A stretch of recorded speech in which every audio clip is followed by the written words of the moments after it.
sabe o que é a CIF, a Classificação Internacional de Funcionalidade? Pois é, as famílias das classificações foram criadas pela Organização Mundial da Saúde para gerar padronização em relação a código e nomenclatura, em relação à codificação alfanumérica, para facilitar em nível internacional e em nível nacional a análise das condições médicas das pessoas.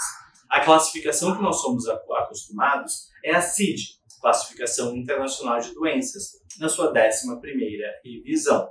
Mas outra classificação muito importante para nós é a CIF, que é a Classificação Internacional de Funcionalidades, documento usado para analisar as funcionalidades das pessoas e como nós vamos entender se elas têm sim ou não uma condição de deficiência e um direito a um BPC-LOAS. E vamos entender em vídeos específicos todas as formas de classificação da CIF. Venham conosco para os próximos vídeos. Tchau, tchau!